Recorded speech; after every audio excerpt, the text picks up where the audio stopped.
Bienvenidos a Cristopedia. Hoy hablaremos acerca de nuestra Madre, la Santísima Virgen María, adentrándonos en el milagro de su nacimiento, su rol en la misión de su Hijo Jesús, sus virtudes y también fragmentos de los acontecimientos previos a su nacimiento, los cuales son poco conocidos. Este relato acerca de nuestra Madre está hecho conociendo aquello mencionado en la Sagrada Escritura y tomando en cuenta las revelaciones y visiones otorgadas a personas venerables y santas como Santa Brígida de Suecia, la Beata Ana Catalina Emmerich, el Papa Pablo VI y el Beato Juan Dan Scoto, este último también conocido como el Defensor de la Inmaculada. Espero que este video sea de tu agrado. Comencemos. Para hablar de la Inmaculada Concepción de la Virgen María debemos hablar de los hechos que precedieron a su nacimiento, el cual ya fue un milagro en sí mismo, y no podemos hablar de su nacimiento sin hablar de sus padres, Joaquín y Ana, quienes fueron partícipes y testigos de los acontecimientos que dieron lugar al nacimiento de su hija,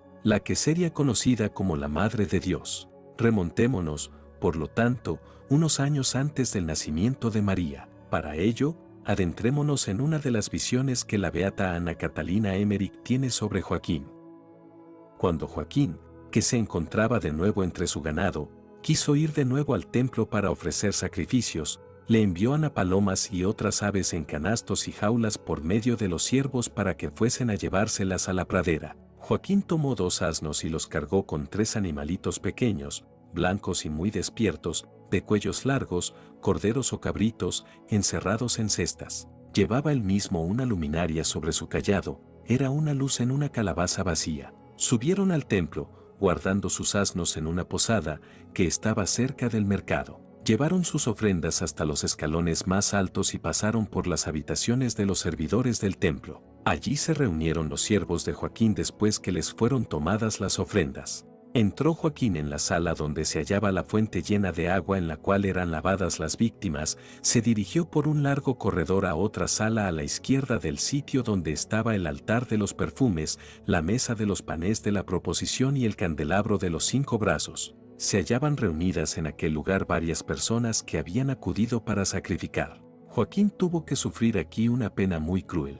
La Beata Ana Catalina vio en su visión a un sacerdote, de nombre Rubén, que despreció sus ofrendas, puesto que en lugar de colocarlas junto a las otras, en lugar aparente, detrás de las rejas, a la derecha de la sala, las puso completamente de lado. Ofendió públicamente al pobre Joaquín a causa de la esterilidad de su mujer y sin dejarlo acercarse, para mayor injuria, lo relegó a un rincón. Vio entonces a Joaquín lleno de tristeza abandonar el templo y, pasando por Betania, llegar a los alrededores de Maquero. Permaneció tan triste y avergonzado que, por algún tiempo, no dio aviso del sitio donde se encontraba. La aflicción de Ana fue extraordinaria cuando le refirieron lo que le había acontecido en el templo y al ver que no volvía. 5 meses permaneció Joaquín oculto en el monte Genón.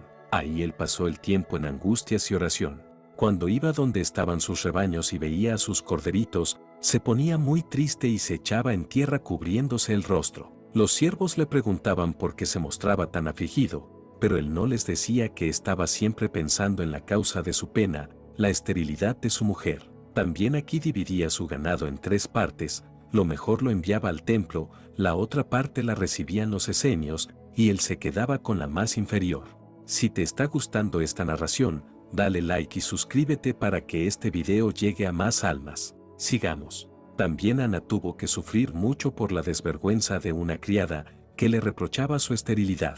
Mucho tiempo la estuvo sufriendo hasta que la despachó de su casa. Había pedido esta ir a una fiesta a la cual, según la rigidez de los esenios, no se podía acudir. Cuando Ana le negó el permiso, ella le reprochó duramente esta negativa, diciendo que merecía ser estéril y verse abandonada de su marido por ser tan mala y tan dura. Entonces despachó Ana a la criada, y por medio de 2 servidores la envió a la casa de sus padres, llenándola antes con regalos y dones, rogándoles la recibiesen de nuevo ya que no podía retenerla más consigo. Después de esto se retiró a su pieza y lloró amargamente. En la tarde del mismo día se cubrió la cabeza con un paño amplio, se envolvió toda con él y fue a ponerse bajo un gran árbol, en el patio de la casa. Encendió una lámpara y se entregó a la oración. Permaneció aquí mucho tiempo Ana clamando a Dios y diciendo: si quieres, Señor, que yo quede estéril, haz que, al menos mi piadoso esposo vuelva a mi lado.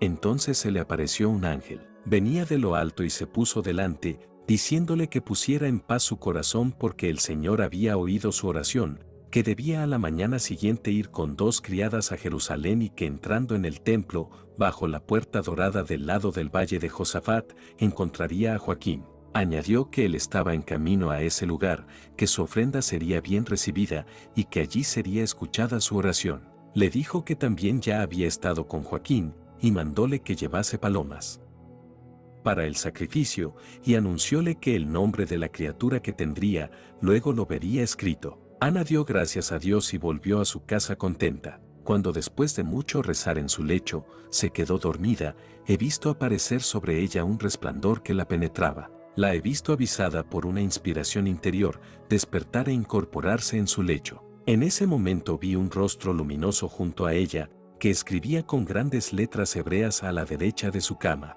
He conocido el contenido de la frase, palabra por palabra. Expresaba en resumen, que ella debía concebir, que su fruto sería único, y que la fuente de esa concepción era la bendición que había recibido Abraham. La he visto indecisa pensando cómo le comunicaría esto a Joaquín, pero se consoló cuando el ángel le reveló la visión de Joaquín. Desde las mismas palabras de Ana Catalina, ella dice, tuve entonces la explicación de la Inmaculada Concepción de María y supe que en el Arca de la Alianza había estado oculto un sacramento de la Encarnación, de la Inmaculada Concepción, un misterio de la redención de la humanidad caída. He visto a Ana leer con admiración y temor las letras de oro y rojas brillantes de la Escritura, y su gozo fue tan grande que pareció rejuvenecer cuando se levantó para dirigirse a Jerusalén. He visto, en el momento en que el ángel se acercó a ella, un resplandor bajo el corazón de Ana, y allí, un vaso iluminado. No puedo explicarlo de otro modo sino diciendo, había allí como una cuna, un tabernáculo cerrado que ahora se abría para recibir algo santísimo. No puedo expresar cómo he visto esto maravillosamente. Lo vi como si fuera la cuna de toda la humanidad renacida y redimida, lo vi como un vaso sagrado abierto, al cual se le quita el velo. Reconocí esto con toda naturalidad. Este conocimiento era a la vez natural y celestial, y en aquella revelación divina se escondía uno de los misterios y milagros más grandes que presenciaría la humanidad, la Inmaculada Concepción de María. Sobre lo que sucedió con esta noticia tan maravillosa, la venerable beata Ana Catalina relata lo siguiente: con varios días de anticipación había anunciado Ana a Joaquín que se acercaba su alumbramiento. Con este motivo envió ella mensajeros a Séforis, a su hermana menor Marta, al valle de Zabulón, a la viuda Enue, hermana de Isabel, y a Betsaida, a su sobrina María Salomé, llamándolas a su lado. Vi a Joaquín, la víspera del alumbramiento de Ana, que enviaba numerosos siervos a los prados donde estaban sus rebaños, yendo él mismo al más cercano. Entre las nuevas criadas de Ana, solo guardó en su casa a aquellas cuyo servicio era necesario. Vi a María Eli, la hija mayor de Ana, ocupándose en los quehaceres domésticos. Tenía entonces unos 19 años, y habiéndose casado con Cleofás, jefe de los pastores de Joaquín, era madre de una niñita llamada María de Cleofás, de más o menos 4 años en aquel momento. Joaquín oró, eligió sus más hermosos corderos, cabritos y bueyes y los envió al templo como sacrificio de acción de gracias. No volvió a casa hasta el anochecer. Por la noche vi llegar a casa de Ana a sus 3 parientas. La visitaron en su habitación situada detrás del hogar y la besaron. Después de haberles anunciado la proximidad de su alumbramiento, Ana, poniéndose de pie, entonó con ellas un cántico concebido más o menos en estos términos: alabad a Dios, el Sefior, que ha tenido piedad de su pueblo, que ha cumplido la promesa hecha a Adán en el paraíso, cuando le dijo que la simiente de la mujer aplastaría la cabeza de la serpiente. No me es posible repetir todo con exactitud. Se encontraba Ana en éxtasis, enumerando en su cántico todas las imágenes que figuraban a María. Decía, el germen dado por Dios a Abraham ha llegado a su madurez en mí misma. Hablaba luego de Isaac, prometido de Sara, y agregaba, el florecimiento de la vara de Aarón se ha cumplido en mí. La he visto penetrada de luz en medio de su aposento, lleno de resplandores, donde aparecía también, en lo alto, la escala de Jacob. Las mujeres, llenas de asombro y de júbilo, estaban como arrobadas, y creo que vieron la aparición. Después de la oración de bienvenida se sirvió a las mujeres una pequeña comida de frutas y agua mezclada con bálsamo. Comieron y bebieron de pie, y fueron a dormir algunas horas para reposar del viaje. Ana permaneció levantada y oró. Hacia la medianoche, despertó a sus parientas para orar juntas, siguiéndola estas detrás de una cortina cerca del lecho. Ana abrió las puertas de una alacena embutida en el muro, donde se hallaban varias reliquias dentro de una caja. Vi luces encendidas a cada lado, pero no sé si eran lámparas. Al pie de este pequeño altar había un escabel tapizado. El relicario contenía algunos cabellos de Sara, a quien Ana profesaba veneración, huesos de José, que Moisés había traído de Egipto, algo de Tobías, quizás un trozo de vestido, y el pequeño vaso brillante en forma de pera donde había bebido Abraham al recibir la bendición del ángel y que Joaquín había recibido junto con la bendición. Ahora sé que esta bendición constaba de pan y vino y era como un alimento sacramental. Ana se arrodilló delante de la alacena. A cada lado de ella estaba una de las dos mujeres, y la tercera, detrás. Recitó un cántico. Creo que se trataba de la zarza ardiente de Moisés. Vi entonces un resplandor celestial que llenó la habitación, y que, moviéndose, condensábase en tomo de Ana. Las mujeres cayeron como desvanecidas con el rostro pegado al suelo. La luz en tomo de Ana tomó la forma de zarza que ardía junto a Moisés, sobre el monte Horeb, y ya no me fue posible contemplarla. La llama se proyectaba hacia el interior. De pronto vi que Ana recibía en sus brazos a la pequeña María, luminosa, que envolvió en su manto, apretó contra su pecho y colocó sobre el escabel delante del relicario. Prosiguió luego sus oraciones. Oí entonces que la niña lloraba. Vi que Ana sacaba unos lienzos debajo del gran velo que la cubría, y fajándola, dejaba la cabeza, el pecho y los brazos descubiertos. La aparición de la zarza ardiendo desapareció. Levantaronse entonces las mujeres y en medio de la mayor admiración recibieron en brazos a la criatura recién nacida, derramando lágrimas de alegría. Entonaron todas juntas un cántico de acción de gracias, y Ana alzó a la niña en el aire como para ofrecerla. Vi entonces que la habitación se volvió a llenar de luces y oí a los ángeles que cantaban gloria y aleluya. Pude escuchar todo lo que decían. Supe que, según lo anunciaban, 20 días más tarde la niña recibiría el nombre de María. Entró Ana en su alcoba y se acostó. Las mujeres tomaron a la niña, la despojaron de la faja, la lavaron y, fajándola de nuevo, la llevaron enseguida junto a su madre, cuyo lecho estaba dispuesto de tal manera que se podía fijar contra él una pequeña canasta calada, donde tenía la niña un sitio separado al lado de su madre. Las mujeres llamaron entonces a Joaquín, el cual se acercó al lecho de Ana, y arrodillándose, derramó abundantes lágrimas de alegría sobre la niña. La alzó en sus brazos y entonó un cántico de alabanzas, como Zacarías en el nacimiento del Bautista. Habló en el cántico del santo germen, que colocado por Dios en Abraham se había perpetuado en el pueblo de Dios y en la alianza, cuyo sello era la circuncisión y que con esta niña llegaba a su más alto florecimiento. Oí decir en el cántico que aquellas palabras del profeta, un vástago brotará de la raíz de Yesé, cumplíase en este momento perfectamente. Dijo también, con mucho fervor y humildad, que después de esto moriría contento. Noté que María Eli, la hija mayor de Ana, llegó bastante tarde para ver a la niña. A pesar de ser madre ella misma, desde varios años atrás, no había asistido al nacimiento de María quizás porque, según las leyes judías, una hija no debía hallarse al lado de su madre en tales circunstancias. Al día siguiente vi a los servidores, a las criadas y a mucha gente del país reunidos en torno de la casa. Se les hacía entrar sucesivamente, y la niña María fue mostrada a todos por las mujeres que la atendían. Otros vecinos acudían porque durante la noche había aparecido una luz encima de la casa y porque el alumbramiento de Ana, después de tantos años de esterilidad, era considerado como una especial gracia del cielo. Pero no solo era una enorme gracia, sino que era todo un milagro. Su inmaculada concepción era el preámbulo de la salvación del mundo. No olvides darle like a este video y suscríbete si así lo consideras para seguir difundiendo este contenido. Ahora continuemos con una explicación acerca de ¿qué es la Inmaculada Concepción?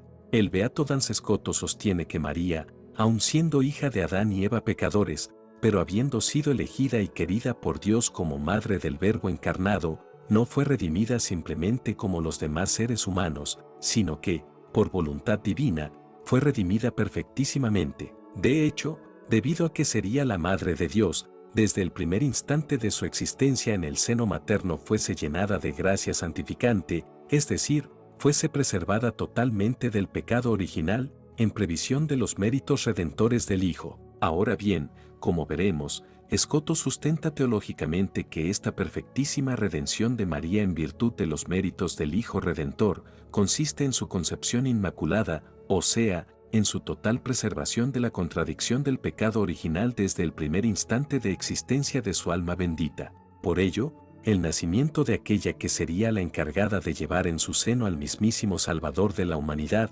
fue un acontecimiento que llenó de gozo a la creación misma. La beata Ana Catalina Emmerich describe la visión sobre este regocijo y enaltecimiento de la creación que sería celebrado por siglos con estas palabras: «¡Qué alegría tan grande hay en toda la naturaleza! Oigo cantar a los pajaritos, veo a los corderitos y cabritos saltar de alegría y a las palomas rondar en bandadas de un lado a otro con inusitado alborozo, allí donde estuvo antes la casa de Ana. Ahora no existe nada, el lugar es todo desierto». Tuve una visión de peregrinos de muy antiguos tiempos que, recogidos sus vestidos, con turbantes en las cabezas y largos bastones de viaje, atravesaban esta comarca para dirigirse al Monte Carmelo. Ellos también notaron esta alegría extraordinaria de la naturaleza. Cuando manifestaron su extrañeza y preguntaron a las personas con las cuales se hospedaron la razón de tal suceso, les respondieron que tales contentos y manifestaciones de alegría se notan todas las vísperas desde el nacimiento de María y que allí había estado la casa de Ana. Hablaron entonces de un varón santo, de tiempos antiguos, que había observado esta renovación de la naturaleza, que fue la causa de que se celebrase entonces la fiesta del nacimiento de María en la Iglesia Católica. 250 años después del tránsito de María al cielo, vi a un piadoso peregrino atravesar la Tierra Santa y visitar y anotar todos los lugares por donde había estado Jesús en su peregrinación sobre la tierra, para venerarlos y recordarlos. Este hombre gozó de una inspiración sobrenatural que le guiaba. En algunos lugares se detenía varios días, probando especial dulzura y contento, y recibía revelaciones mientras estaba en oración y meditación piadosas. Había tenido siempre la impresión de que del 7 al 8 de septiembre había una grande alegría en la naturaleza en Tierra Santa y oía en ese tiempo armoniosos cantos de pájaros. Finalmente obtuvo, después de mucho pedir en oración, la revelación de que esa era la fecha del nacimiento de María.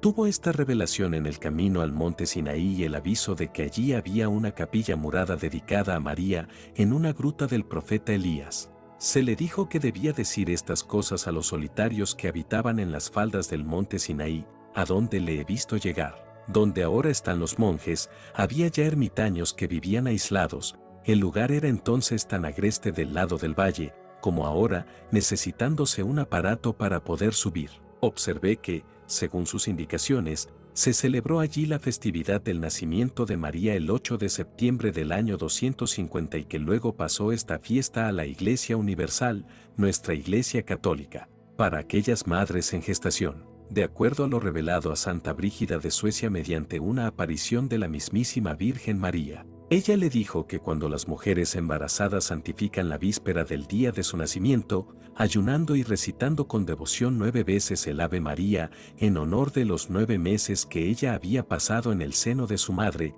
y cuando renuevan con frecuencia este ejercicio de piedad en el curso de su preñez y la víspera de su alumbramiento, acercándose con piedad a los sacramentos, lleva ella esas oraciones ante Dios y les obtiene un parto feliz, aunque las condiciones se presenten difíciles. En cuanto a la beata Ana Catalina Emmerich, se le apareció la Virgen y le dijo, entre otras cosas, que quien en el día de hoy, por la tarde, recite con devoción 9 veces el Ave María en honor de su permanencia de 9 meses en el seno de su madre y de su nacimiento, y continúe durante 9 días este ejercicio de piedad. Da a los ángeles cada día 9 flores destinadas a formar un ramillete que ella recibe en el cielo y presenta a la Santísima Trinidad, con el fin de obtener una gracia, para la persona que ha dicho esas mismas oraciones. Respecto a estas revelaciones, desde las mismas palabras de Emmerich, ella relata lo siguiente: más tarde me sentí transportada a la altura, entre el cielo y la tierra. Debajo estaba la tierra, oscura y esfumada. En el cielo, entre los coros de los ángeles y santos, vi a la Santísima Virgen ante el trono de Dios. Pude ver construir, para ella, con las oraciones y las devociones de los fieles del mundo, 2 puertas o tronos de honor que crecían hasta formar iglesias, palacios y ciudades enteras. Me admiró que estos edificios estuvieran hechos totalmente de plantas, flores y guirnaldas, expresando las diversas especies, la naturaleza y el mérito de las oraciones dichas por los individuos o por las comunidades. Vi que para conducirlo hasta el cielo los ángeles y santos tomaban todo esto de entre las manos de quienes decían tales oraciones. Ahora bien, queridos hermanos, hemos hablado acerca de cómo el nacimiento de la Santísima Virgen María fue vivido en nuestro mundo. Sin embargo, hubo un gozo más grande todavía en el cielo, el cual fue descrito por el venerable Brentano sobre las visiones que tuvo la beata Ana Catalina Emmerich. Ella vio, en el instante en que la pequeña María se hallaba en los brazos de Santa Ana, y dijo lo siguiente: la vi en el cielo presentada ante la Santísima Trinidad y saludada con júbilo por todos los coros celestiales. Entendí que le fueron manifestados de modo sobrenatural todas sus alegrías, sus dolores y su futuro destino. María recibió el conocimiento de los más profundos misterios, guardando, sin embargo, su inocencia y candor de niña. Nosotros no podemos comprender la ciencia que le fue dada, porque la nuestra tiene su origen en el árbol fatal del paraíso terrenal. Ella conoció todo esto como el niño conoce el seno de la madre donde debe buscar su alimento. Cuando terminó la contemplación en la cual vi a la niña María en el cielo, instruida por la gracia divina, por primera vez pude verla llorar. Vi anunciado el nacimiento de María en el limbo a los santos patriarcas en el mismo momento, penetrados de alegría inexplicable, porque se había cumplido la promesa hecha en el paraíso. Supe también que hubo un progreso en el estado de gracia de los patriarcas, su morada se hacía más clara, más amplia y adquirían mayor influencia sobre las cosas que acontecían en el mundo. Era como si todos sus trabajos, todas sus penitencias de su vida, todos sus combates, sus oraciones y sus ansias hubiesen llegado, por decirlo así, a su completa madurez, produciendo frutos de paz y de gracia. Observé un gran movimiento de alegría en toda la naturaleza al nacimiento de María, en los animales y en el corazón de los hombres de bien, y oí armoniosos cantos por doquier. Los pecadores se sintieron como angustiados y experimentaron pena y aflicción. Vi que en Nazaret y en las regiones de la tierra prometida varios poseídos del demonio se agitaban en medio de convulsiones violentas. Corrían de un lado a otro con grandes clamores.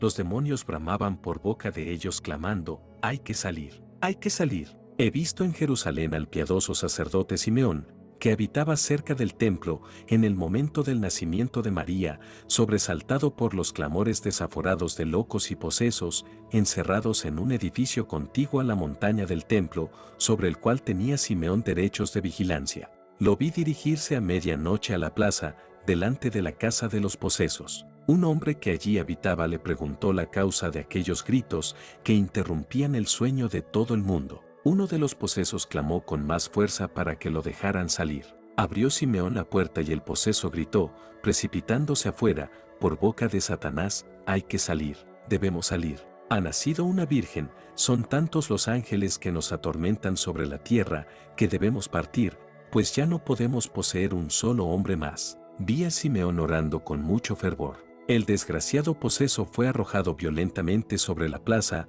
de un lado a otro, y vi que el demonio salía por fin de su boca. Quedé muy contenta de haber visto al anciano Simeón. Vi también a la profetisa Ana y a Noemí, hermana de la madre de Lázaro, que habitaba en el templo y fue más tarde la maestra de la niña María. Fueron despertadas y se enteraron, por medio de visiones, de que había nacido una criatura de predilección. Se reunieron y se comunicaron unas a otras las cosas que acababan de saber. Ellas conocían ya a Santa Ana. En el país de los Reyes Magos, mujeres videntes tuvieron visiones de nacimiento de la Santísima Virgen. Ellas decían a los sacerdotes que había nacido una virgen, para saludar a la cual habían bajado muchos espíritus del cielo, que otros espíritus malignos se lamentaban de ello. También los Reyes Magos, que observaban los astros, vieron figuras y representaciones del acontecimiento. En Egipto, la misma noche del nacimiento de María, fue arrojado del templo un ídolo y echado a las aguas del mar. Otro ídolo cayó de su pedestal y se deshizo en pedazos. Llegaron más tarde a casa de Ana varios parientes de Joaquín que acudían desde el valle de Zabulón y algunos siervos que habían estado lejos. A todos les fue mostrada la niña María. En casa se preparó una comida para los visitantes. Más tarde concurrieron muchas gentes para ver a la niña María, de modo que fue sacada de su cuna y puesta en sitio elevado, como sobre un caballete, en la parte anterior de la casa. Estaba sobre lienzos colorados y blancos por encima, fajada con lienzos colorados y blancos transparentes hasta debajo de los bracitos. Sus cabellos eran rubios y rizados. He visto después a María Cleofás, la hija de María Eli y de Cleofás, nieta de Ana, de algunos años de edad, jugar con María y besarla. Era María Cleofás una niña fuerte y robusta, tenía un vestidito sin mangas, con bordes colorados y adornos de rojas manzanas bordadas. En los brazos descubiertos llevaba cobrenites blancas que parecían de seda, lana o plumas. La niña María tenía también un velo transparente alrededor del cuello. Ese día, había una gran fiesta en casa de Ana. Los muebles habían sido cambiados de lugar y puestos a un lado en las habitaciones del frente. Los tabiques de juncos, que formaban habitaciones separadas, habían sido quitados para poder disponer una gran mesa. De acuerdo a la visión otorgada a la beata Ana Catalina, vio en la sala una mesa amplia, baja, llena de platos y fuentes para la comida. En el centro se había levantado un altar cubierto con un paño rojo y blanco, sobre el cual había una cunita también de rojo y blanco y una colcha celeste. Al lado del altar había un atril cubierto, con rollos de pergamino conteniendo oraciones. Delante del altar había 5 sacerdotes de Nazaret con vestimentas de ceremonias. Joaquín estaba con ellos. En el fondo, en tomo del altar, había mujeres y hombres, parientes de Joaquín, todos con trajes de fiesta. Recuerdo a la hermana de Ana, Mara de Séforis, y a su hija mayor. Santa Ana había dejado el lecho, pero no asistió a la ceremonia, quedándose en la habitación, detrás del hogar. Enue, la hermana de Isabel, trajo a la pequeña María, poniéndola en brazos de Joaquín. Los sacerdotes se colocaron delante del altar, cerca de los rollos y recitaron en alta voz las oraciones. Joaquín entregó a la niña al principal de ellos, el cual alzándola en el aire, mientras rezaba, como para ofrecerla a Dios, la dejó luego en su cuna, sobre el altar. Tomó después unas tijeras de forma particular, con las cuales cortó 3 pequeñas guedejas de cabello a ambos lados de la cabeza y la frente de la criatura, quemándolas en el brasero. Tomó luego una caja que contenía aceite y ungió los 5 sentidos de la niña, tocándole con el pulgar las orejas, los ojos, la nariz, la boca y el hueco del estómago. Sobre el pecho de la criatura colocó un pergamino donde estaba escrito el nombre de María. Luego se cantaron salmos y se sirvió la comida. Varias semanas después del nacimiento de María, vi a Joaquín y a Ana que iban con la niña al templo para ofrecer un sacrificio. La presentaron al templo con vivos sentimientos de piedad y agradeciendo a Dios de un modo parecido a lo que más tarde hizo la Virgen Santísima cuando presentó al niño Jesús y lo rescató del templo, según las prescripciones de la ley. Al día siguiente entregaron su ofrenda, prometiendo consagrar la niña a Dios en el templo dentro de algunos años. Después volvieron a Jerusalén. Un tiempo después, María tenía ya 3 años de edad y 3 meses cuando hizo el voto de presentarse en el templo entre las vírgenes que allí moraban. Era de complexión delicada, cabellera clara un tanto rizada hacia abajo, tenía ya la estatura que hoy en nuestro país tiene un niño de 5 a 6 años. La hija de María Elí era mayor en algunos años y más robusta. He visto en casa de Ana los preparativos de María para ser conducida al templo. Era una fiesta muy grande. Estaban presentes 5 sacerdotes de Nazaret, de Séforis y de otras regiones, entre ellos Zacarías y un hijo del hermano del padre de Ana. Ensayaban una ceremonia con la niña María. Era una especie de examen para ver si estaba madura para ser recibida en el templo. Además de los sacerdotes estaban presentes la hermana de Ana de Séforis y su hija, María Elí y su hijita y algunas pequeñas niñas y parientes. Los vestidos, en parte cortados por los sacerdotes y arreglados por las mujeres, le fueron puestos en esta ocasión a la niña en diversos momentos mientras le dirigían preguntas. Esta ceremonia tenía un aire de gravedad y de seriedad, aun cuando algunas preguntas estaban hechas por el anciano sacerdote con infantil sonrisa, las cuales eran contestadas siempre por la niña, con admiración de los sacerdotes y lágrimas de sus padres. Había para María 3 clases de vestidos, que se pusieron en 3 momentos. Las mujeres estaban detrás y las niñas al lado de María. Los sacerdotes entraron con los pies descalzos. Había 5, pero solo 3 de ellos llevaban vestiduras sacerdotales e intervenían en la ceremonia. Un sacerdote tomó del altar las diversas prendas de la vestimenta, explicó su significado y presentólas a la hermana de Ana, Mara de Séforis, la cual vistió con ellas a la niña María. Le pusieron primero un vestidito amarillo y encima, sobre el pecho, otra ropa bordada con cintas que se ponía por el cuello y se sujetaba al cuerpo. Después, un mantito oscuro con aberturas en los brazos, por arriba colgaban algunos retazos de género. Calzáronle sandalias oscuras con suelas gruesas de color amarillo. Tenía los cabellos peinados y una corona de seda blanca con variadas plumas. Colocárosle sobre la cabeza un velo cuadrado de color ceniza que se podía recoger bajo los brazos para que éstos descansaran como sobre 2 nudos. Este velo parecía de penitencia o de oración. Los sacerdotes le dirigieron toda clase de preguntas relacionadas con la manera de vivir las jóvenes en el templo.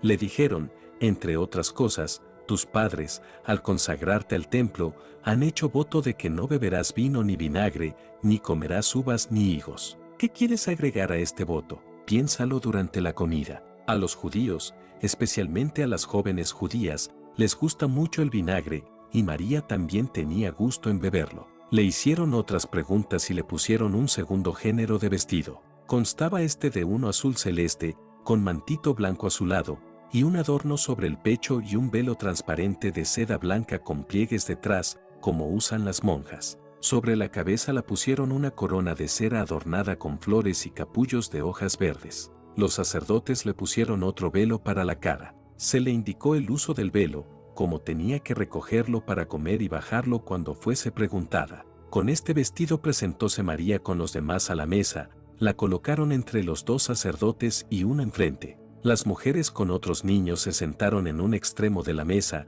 separadas de los hombres. Durante la comida probaron los sacerdotes a la niña María en el uso del velo. Hubo preguntas y respuestas. También se le instruyó acerca de otras costumbres que debía observar. Le dijeron que podía comer de todo por ahora dándole diversas comidas para tentarla. María los dejó a todos maravillados con su forma de proceder y con las respuestas que les daba. Tomó muy poco alimento y respondía con sabiduría infantil que admiraba a todos. He visto durante todo el tiempo a los ángeles en torno a ella, que le sugerían y guiaban en todos los casos.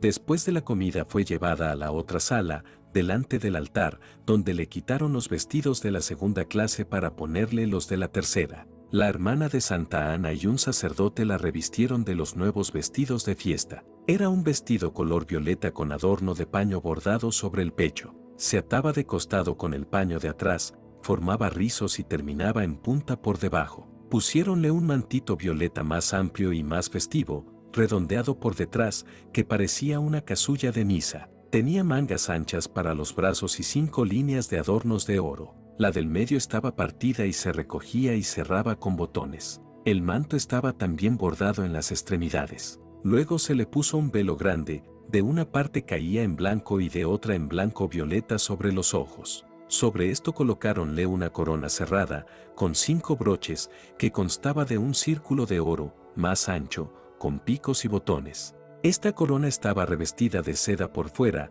con rosites y 5 perlas de adorno. Los 5 arcos terminales eran de seda y tenían un botón. El escapulario del pecho estaba unido por detrás, por delante, tenía cintas. El manto estaba sujeto por delante sobre el pecho. Revestida en esta forma fue la niña María llevada sobre las gradas del altar. Las niñas rodeaban el altar de uno y otro lado. María dijo que no pensaba comer carne ni pescado ni tomar leche, que solo tomaría una bebida hecha de agua y de médula de junco, que usaban los pobres y que pondría a veces en el agua un poco de zumo de terebinto. Esta bebida es como un aceite blanco, se expande y es muy refrescante aunque no tan fina como el bálsamo. Prometió no gustar especias y no comer en frutas más que unas bayas amarillas que crecen como uvas. Conozco estas bayas, las comen los niños y la gente pobre. También dijo que quería descansar sobre el suelo y levantarse 3 veces durante la noche para rezar. Las personas piadosas,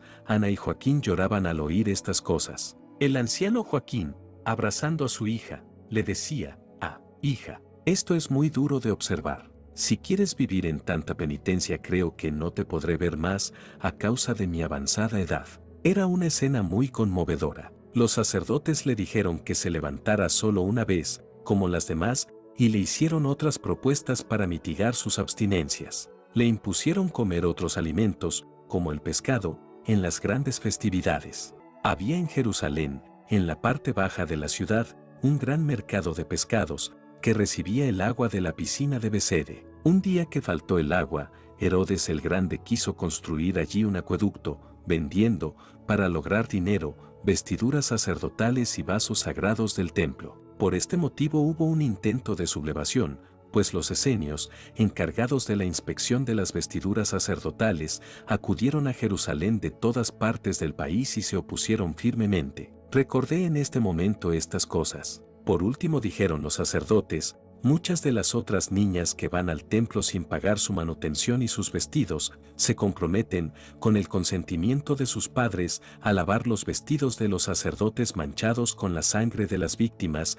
y otros paños burdos, trabajo muy pesado que lastima las manos. Tú no necesitas hacer esto, porque tus padres te costean tu manutención. María respondió prontamente que quería hacer también eso, si era tenida por digna de hacerlo. Joaquín se emocionó grandemente al oírla. Mientras se hacían estas ceremonias vi que María, en varias ocasiones, había crecido de tal modo ante ellos, que lo superaba en altura. Era una señal de la gracia y de su sabiduría. Los sacerdotes se mostraron serios, con grata admiración. Por último, fue bendecida la niña María por el sacerdote. La he visto de pie sobre el tronito resplandeciente. 2 sacerdotes estaban a su lado, otro, delante. Los sacerdotes tenían rollos en las manos y rezaban preces sobre ella con las manos extendidas. Tuve una admirable visión de María. Me parecía que por la bendición se hacía transparente. Vi una gloria de indescriptible esplendor y dentro de ella el misterio del arca de la alianza como si estuviese en un brillante vaso de cristal. Luego vi el corazón de María que se abría en 2 como una puertecita del templete y el misterio sacramental del arca de la alianza penetró en su corazón. En tomo de este misterio había formado un tabernáculo de variadas y muy significativas piedras preciosas. Entró en el corazón, como el arca en el Santísimo, como el ostensorio en el tabernáculo. Vi a la niña María como transformada, flotando en el aire. Con la entrada del sacramento en el corazón de María, que se cerró luego, lo que era figura pasó a ser realidad y posesión, y vi que la niña estuvo desde entonces como penetrada de una ardorosa concentración interior.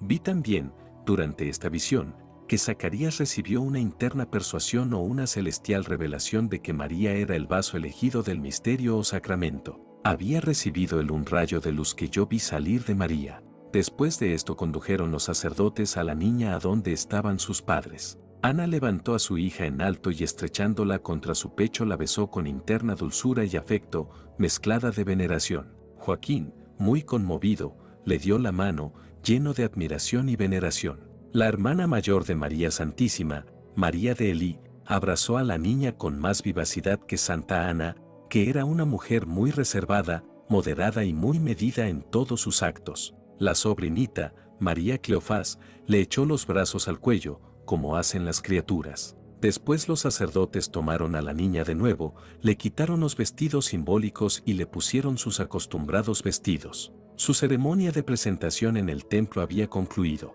Es sin duda, queridos hermanos y hermanas, muy hermoso pensar en cómo Dios puede elevar la dignidad de sus criaturas a tal grado como lo hizo con María, nuestra Madre. Para finalizar esta narración, les traigo uno de los momentos más edificantes que se dieron en torno a la celebración de la Inmaculada Concepción de María. El día 8 de diciembre de 1959, fiesta de la Inmaculada Concepción de la Virgen María, el cardenal Juan Bautista Montini pronunció en la Catedral de Milán un discurso que iniciaba con estas preguntas: ¿qué es lo que veis? ¿Qué imagen refulge sobre nuestro horizonte humano? Él mismo respondía evocando 3 ideales de toda persona. En primer lugar, todos deseamos ver una humanidad perfecta. Pues bien, María es el icono de esa sociedad a la que nos gustaría pertenecer. En María podemos ver realizado lo mejor de nuestro ser.